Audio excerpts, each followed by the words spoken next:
Raipur stadium रे खेला जाइथिबा रोमांचकर match number 57 रे आरसीबी बनाम केकेआर परस्पर सह मुहांमुही होइथिले जेउथिरे विराट कोहली विस्फोरक शतकरे आरसीबी विजय हासिल करिछि केकेआर विपक्ष रे एवं सीधा पहुंची जाइछि प्लेऑफ रे। आपण माने जदि विराट कोहली फैन तबे वीडियोटी को गोटे लाइक एवं चैनल को सब्सक्राइब कर देबे। तबे वर्षा बाधा प्राप्त मैच रे आरसीबी अधिनायक रजत पाटीदार टॉस जीति प्रथमे बॉलिंग करबा को निष्पत्ति नैथिले। तबे केकेआर पावर प्ले रे दुईटी विकेट हराइबा सह 56 रन करथिला जेउथिरे ओपनर अजिंक्य रहाणे 19 रन करी जॉस हेजलवुड को हाथरू आउट होइथिले। परे फिन एलेन 18 रन रे आउट होइथिले भुवनेश्वर कुमार को हाथरू। मिडिल ऑर्डर रे अंकुरिश रघुवंशी एवं कैमरन ग्रीन को 68 रन भागीदारी रे दल 116 स्कोर करथिला। तेबे 13 ओवर रे राशिकदार कैमरन ग्रीन को बोल्ड करथिले। ग्रीन 32 रन पारी खेलिथिले। परे रिंकू सिंह क्रीज को आस्थिले। रघुवंशी एवं रिंकू सिंह को 76 रन विशाल भागीदारी रे दल 193 टार्गेट छिड़ा करिथिला आरसीबी आगरे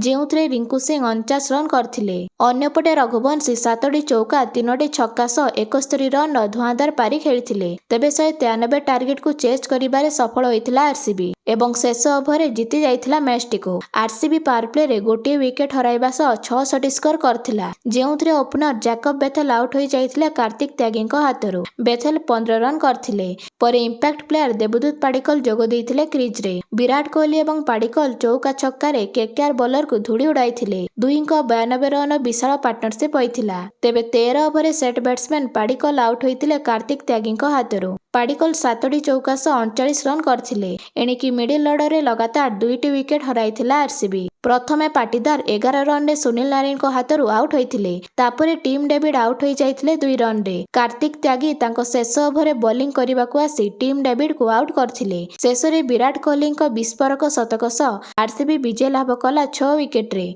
कोहली 60 बॉल 11टी चौका 3टी छक्का सह 105 रन विस्फोरक पारी खेलिथिले। तेबे विराट कोहली शतक इनिंग्स आरसीबी को रन चेज करिबारे सहयोग करथिला जहा पे तांको प्लेयर ऑफ द मैच पुरस्कार मिलिथिला।